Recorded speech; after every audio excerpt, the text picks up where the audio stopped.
What is the message behind that? We've gone through the philosophy, and it has been painful, maybe, painful, due to the concept and looking at it from within the scriptures. And I understand it's really difficult. For some reason, it's really difficult for the individual mind, and especially the individual traditional religious mind, to separate the Bible from religion, to separate the Bible from Christianity, to separate the Bible from religious opinion, to separate the Bible from religious Christian opinion. For some reason, it's difficult to do that. But what we have done in these past few episodes, we've just done that. We have been looking at how the Bible breaks down itself without inserting religious theory, Christian theory, or opinion. Everything has been looked at from the Bible, from the way that the Bible articulates itself, from the way that the Bible positions its language and its context, to see that terms such as the image of God, male and female, they are not what we would assume them to think. And that's fair.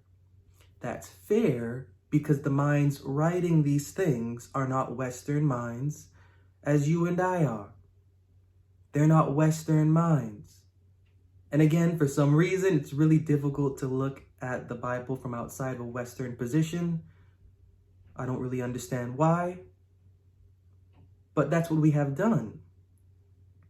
And once you do, it's actually quite better than observing it from a Western position, because you're jumping into the passenger seat of the individuals that are writing these things.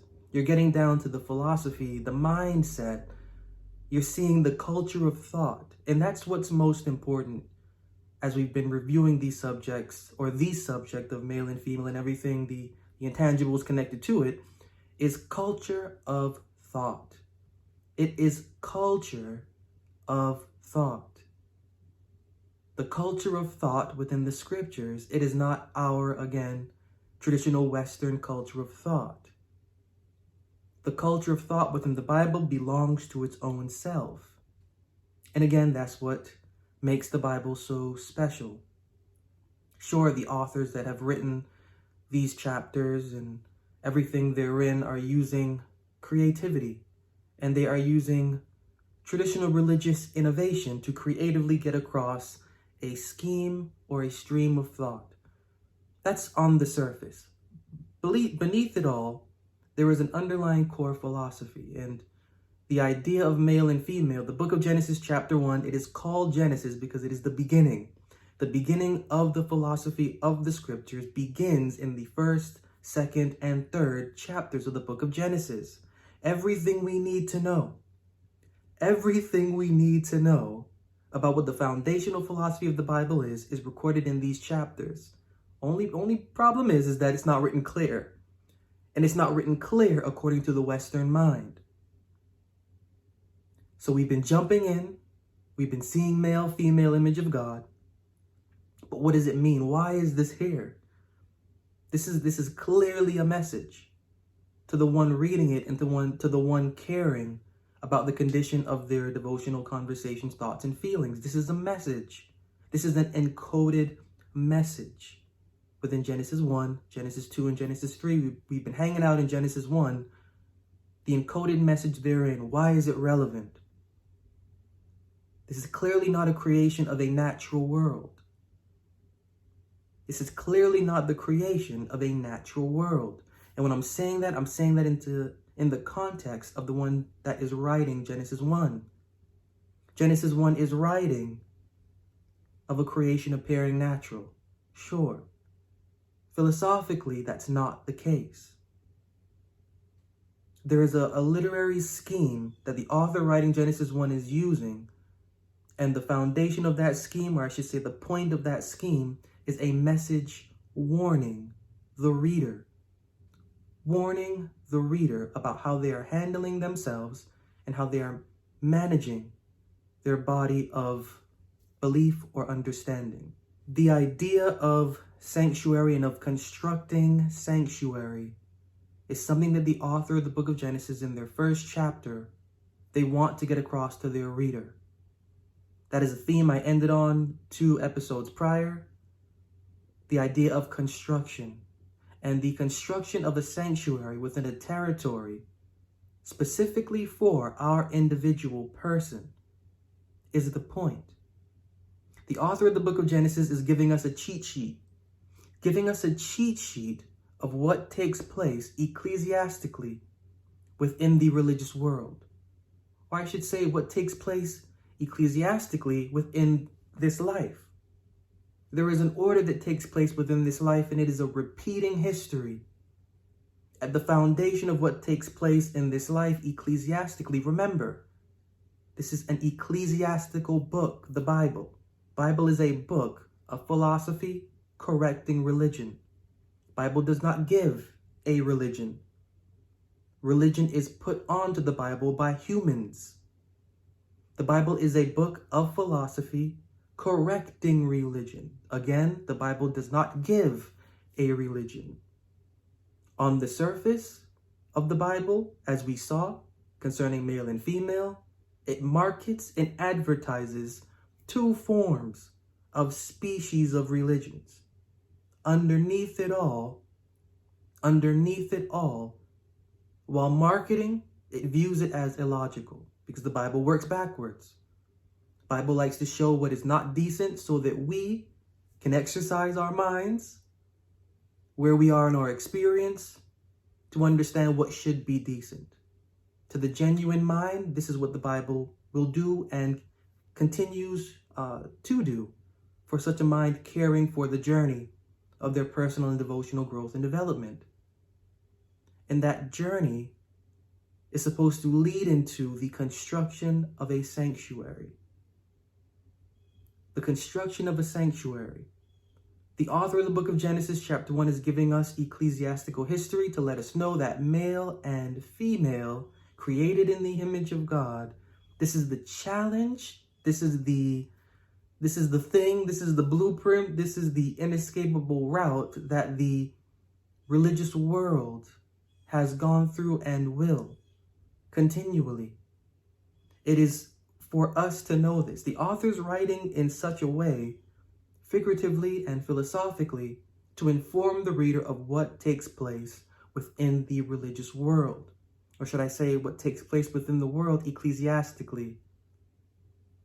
These concepts, and they are concepts of male and female, not literal. These are genders and species of religious belief, of religious act, of religious formation, of religious organization, all created in the image of God, and the image of God being a scope of a philosophy concerning righteousness by deed and act. Now, the Bible is letting us know this, and then by letting us know this, jumping into chapter 2 to a completely different experience.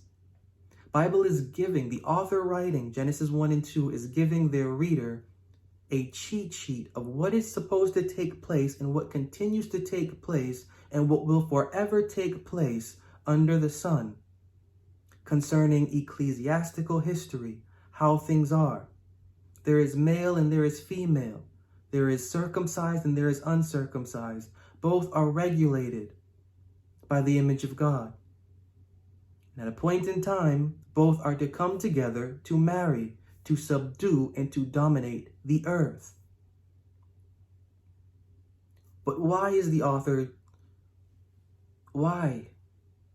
Again, everything that we are reading is a warning.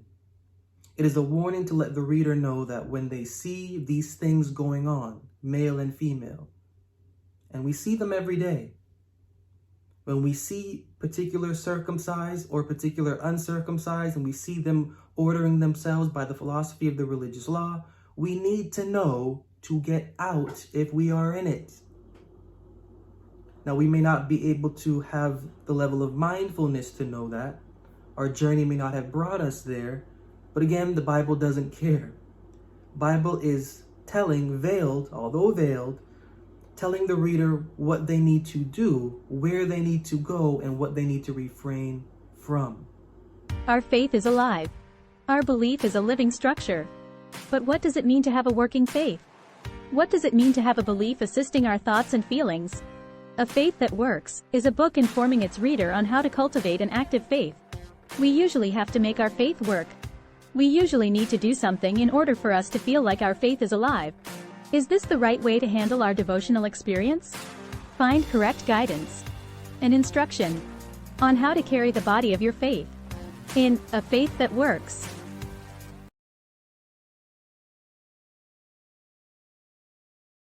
Now looking at 2 Corinthians. 2 Corinthians 6, 16 and 17. 2 Corinthians 6, 16 and 17. And what agreement hath the temple of God with idols? For you are the temple of the living God.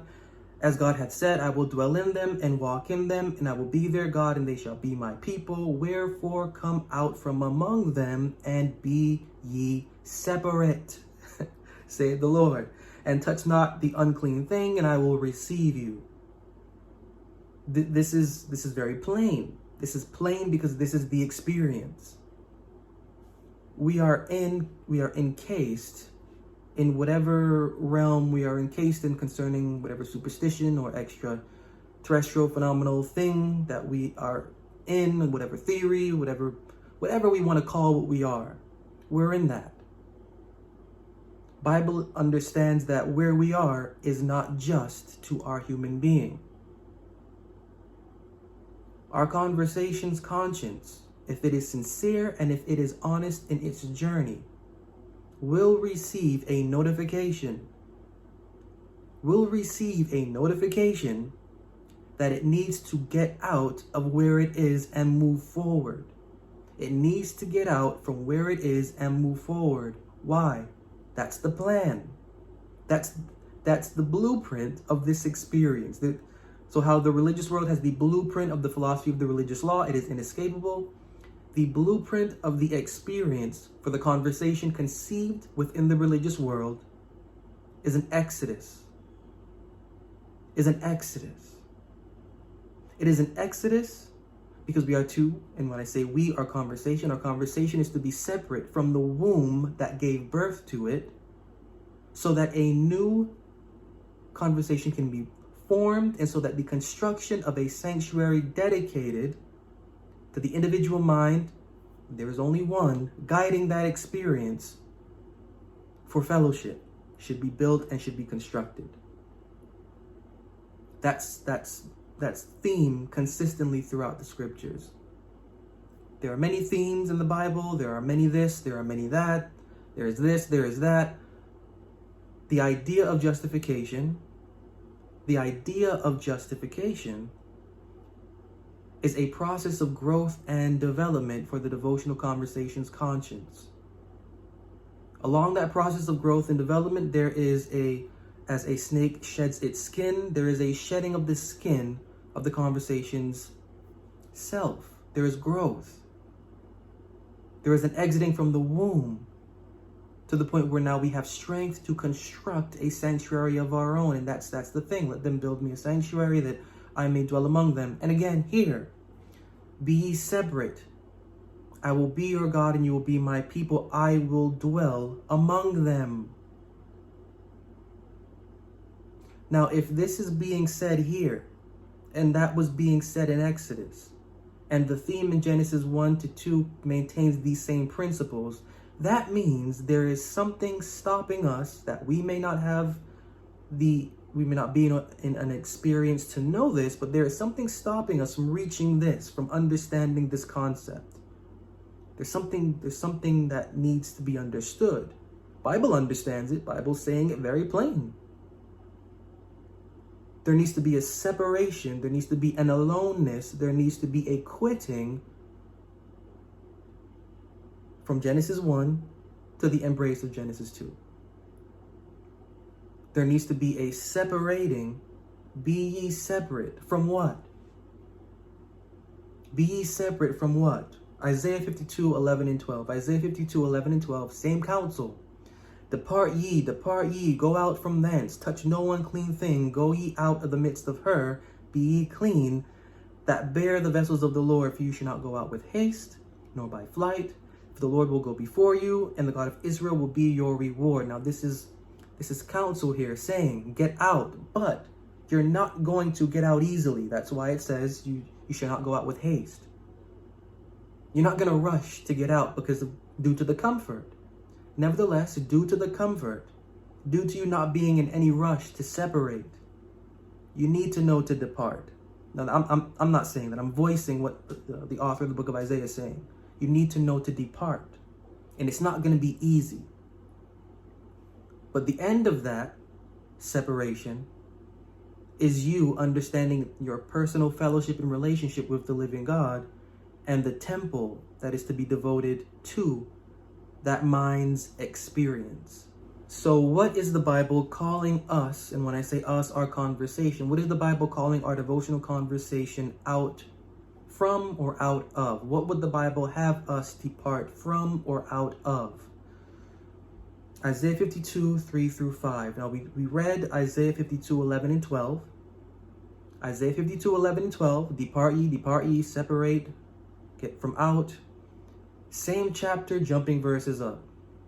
Isaiah 52, 3 through 5. For thus saith the Lord, you have sold yourselves for naught. You shall be redeemed without money. For thus saith the Lord God, my people went down before time into Egypt to sojourn there, and the Assyrian oppressed them without cause. Now therefore, what have I here, saith the Lord, that my people is taken away for naught? They that rule over them make them to howl, saith the Lord, and my name continually every day is blasphemed. Now, if we are familiar with the book of Romans, we are familiar with this last piece here. My name continually every day is blasphemed. The author writing the book of Romans quotes from this verse in the book of Isaiah. But the author of the book of Romans does not put the context of which the quote that they are quoting means, because if they did, it would pretty much tarnish their argument. The argument here is that there needs to be a departing from Egypt and from Assyria. Now, Egypt and Assyria, we are reading this in present day. This is not 58 AD. This is not 733 BC. We are reading this in present day. Assyria and Egypt doesn't exist. When we read the Bible, we have to read it in context.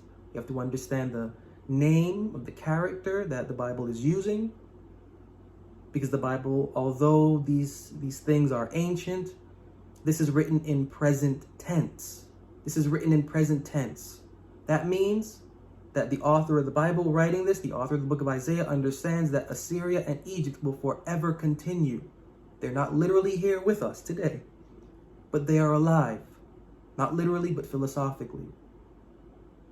The Bible is warning the individual to depart from Egypt and from Assyria. Now, if you can think about what that would mean, then you got it. But what is Egypt and what is Assyria? What is the rule that they bear over the individual conversation? Because again, they're not literally here. Egypt and Assyria is philosophically present with us today. Hosea 12 in verse 1. Hosea 12 in verse 1. Ephraim feedeth on wind and followeth after the east wind. He daily increaseth lies and desolation, and they do make a covenant with the Assyrians, and oil is carried into Egypt. This verse in the book of Hosea, chapter 12 in verse 1. Egypt and Assyria, we can say, is safely in context or aligned with the east wind. Now, in context, what does the east mean and what does wind mean? In context, what does east mean and what does wind mean? Because if we can understand what the east wind means in context, then we can understand why the Bible is advising us to presently depart from Egypt and from Assyria, from where this east wind comes from. Why the east? Jonah chapter 4 and verse 8. Jonah chapter 4 and verse 8. It came to pass when the sun did arise that God prepared a vehement east wind, and the sun beat upon the head of Jonah that he fainted and wished in himself to die. When we see the east wind. We should understand that the sun is in play and the rising of the sun is in play. When we see east, we have to know that the Bible associates east with sun and with rising of sun. Ezekiel 8:16, Ezekiel 8 and verse 16. He brought me into the inner court of the Lord's house, and behold, at the door of the temple of the Lord, between the porch and the altar were about 25 men, and with their backs toward the temple of the Lord, and their faces toward where? And with their faces toward the east. And what did they do? And they worshiped the sun toward the east. When we are seeing east, we have to, because the Bible makes the association that the east is synonymous with sun and sun worship. Knowing Bible is a course for learners wanting to grow closer to themselves and to their Creator. There is a reason why we trust the Bible. There is a reason why the Bible moves us to celebrate it. There is also a reason why we feel hesitant to let the Bible's words satisfy us. Traditional religious theory isn't always satisfactory.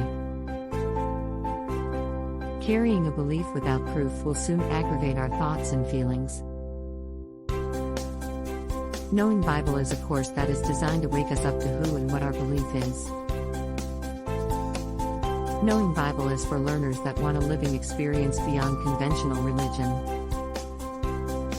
Don't let this educational opportunity slip away from you.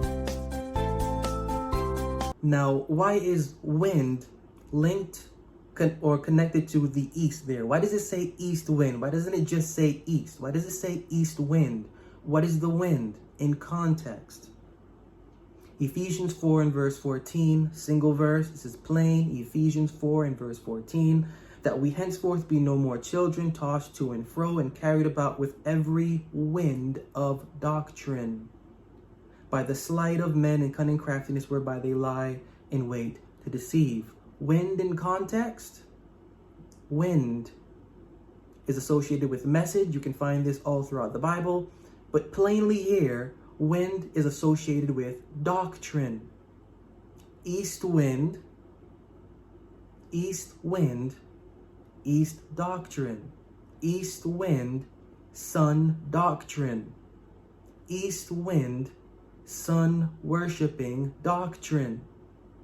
Egypt and Assyria have a sun worshipping doctrine that we are supposed to escape from out of and depart from in order for us to perfectly build our sanctuary. Egypt and Assyria maintain themselves by a sun worshipping doctrine. What does that mean though? Okay, so what does that mean? What does that mean? Think about the sun and think about it. Don't even think that too much. Just think about what the sun is. Sun is the bringer and giver of life and light, right? Sun is the bringer and giver of life and light. Sun also falls and rises. Sun also dies and rises. When it comes to the sun, there's nothing that can be hid from the light therein.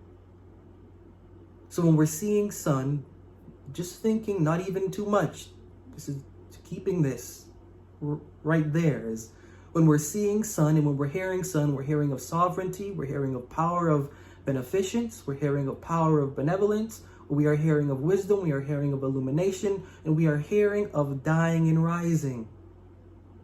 All of this is associated to sun worshiping religion, mythology, and characters. Every single one of these principles, dying and rising deity, illumination of whatever, light, and all of this. I've gone through that in previous episodes.